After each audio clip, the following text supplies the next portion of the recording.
and I always say this and get this on camera. Where's the white leader? Where's the Mexican leader? Where's the Chinese leader? Why do black people have to have a leader? Where the Chinese leader? Huh? So that's why? So the Latinos underrepresented. Huh? He eating stuff off the ground with that glass. But my point to you guys with that, thanks Peter, is we got to get away from having a leader. Everyone is a leader and brings something different to society. So we got to get away from looking for one person to lead us. That's how they catch the bullet. When they're that single person, you know, they can kill them. So what the daily living habits is, and we're going to get some stuff printed out for everybody here. It is a tool that we're going to use to unite primarily the black community, but we open it up for everybody down the road so that we can synchronize and have resources recirculating in our own neighborhood without a leader.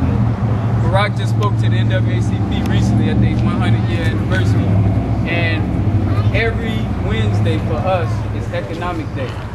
Every Wednesday we said we shouldn't spend money with nobody but people in our own neighborhoods. And when I say that so it's not racial. Spend people who are insiders, people who live in your neighborhood, all right? So the corner store that's owned by the outsiders, don't spend money with them. Now, if you get everybody doing that on Wednesday, what do you think is gonna happen? The other people gonna be scratching their heads saying, what's happening every Wednesday we losing money? What the heck, who the leader? Who got these blacks doing this? Who the heck, where they at so we can get them? But it's everybody, it's block by block, it's all over. So who you gonna kill, all of them? So ain't no leader with that. And if we get a big name of Oprah, Michelle Obama, Barack to push the daily living habits, now with no leader, and we start synchronizing our behavior, now we solving our own problems without a leader. Every Thursday, health day.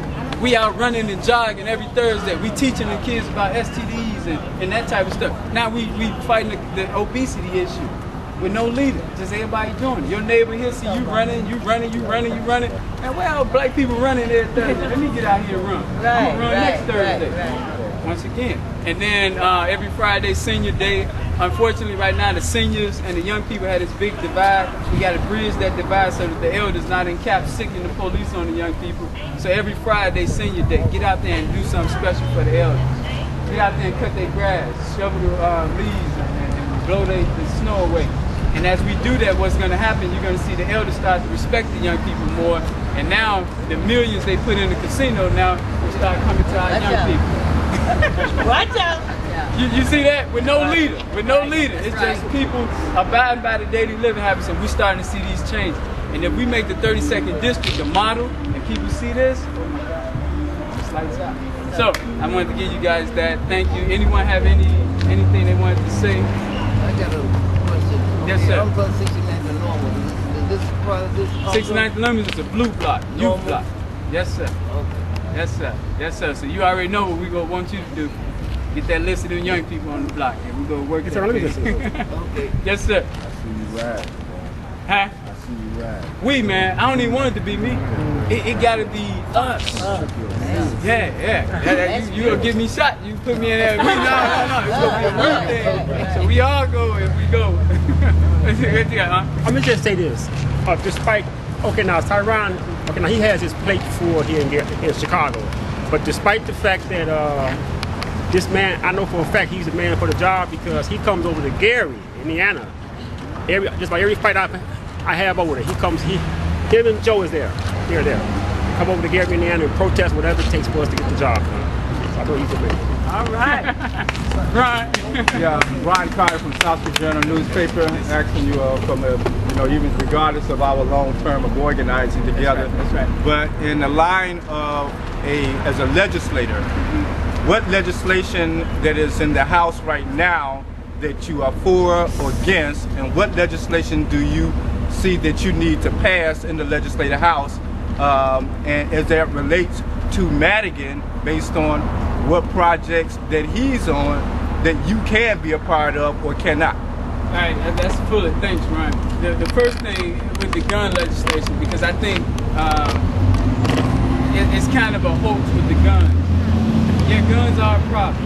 Make no mistake about that. So I would oppose the bill that they're trying to do right now with the guns in terms of limiting the guns right now.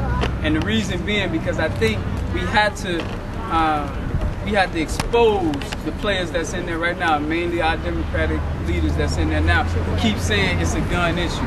Guns is a part of the problem, but I got a list of people who've been stabbed to death. I have a list of people who've been beat to death. So instead of letting our Democrats right now keep saying, well, we're trying to pass gun legislation, that's how we fight crime, I'm going to say time out. No, let's not work on that right now. Let's table that right now so we can deal with the real issue, which is unemployment, which is the economic issues in our neighborhood. So I would stand against that legislation that's out there right now, just so that we can make all the rest of them have to backpedal and explain what their actual plans are to deal with the real issues of the violence in the neighborhood.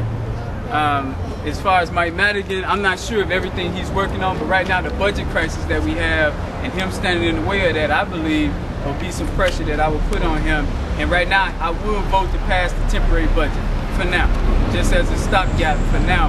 But you better believe I'll be back at the table so that I can work with the rest of the leaders to find out how we can make sure that part of the budget that we have in place now, when it comes to these social non-for-profits that's fighting for the money, the grant money that's out there, that we say time out. Most of the social programs that's out here right now, 80% of their budget is salary and manpower. So let's go back to these non-for-profits and say, okay, you want your budget passed, but what are you going to do for the people block by block? Because it's not a matter of you just getting money for your salary and then you go back to Olympia Fields or wherever you live at and you left the community. So let's put pressure on these non-for-profits as well before we just pass the budget and giving them more money. Because more money don't necessarily mean we're solving the problem. We could be... Did that answer? Okay, is there any particular legislation that you see that needs to be passed? Well, part of it, I guess my first thing is what we need to do internally first with the residents. But as far as actual laws, one of the first things that I will push is the accountability resolution that I would try and put out there. And what that is saying, and this is on the reform agenda, that I will, and I'm pledging this to you now, I will not accept money from the business community. And I would love to see every other legislator vote for that as well, that they would not accept money from the business community. Now that's very controversial because that's how they get reelected. That's how they survive, is by collecting money. So that'll be something that I would put forward right away as a reform. We talked about reform in the state. I would put that up right away. And give you an example, the gas station on 63rd and Racine gave $2,000 to the 16th ward last year. Now we got a bunch of single moms in that area. We have a bunch of people whose lights and gas are cut off. My position is that $2,000 could have went to the ward instead of going to a politician. And that's why my pledge is that I want to accept money from the business community. If the business community want to give money, they need to give it to the non-for-profits and the people in that ward or in that district so that they can help them. And you can just put my name on it and say, I helped negotiate the $100,000 that they give to politicians every 6 months, and I put it right back into the 37. Well, if I can, even with that, even what's happening right now regarding the wall markers being proposed on 83rd Street, that the cloud over the elected officials now is because the unions financially backed them, where they were able to put out elected. These are progressive aldermen that was backed by the unions financially. Yes. So that is that financial business support. If it doesn't come from the question of black businesses supporting elected officials, are you looking at the block club union to be that financial base to finance your campaign? Ron, if the people, if you guys don't financially put me in office, I don't deserve to be there. That's my position. I think we have to change the way politics is run.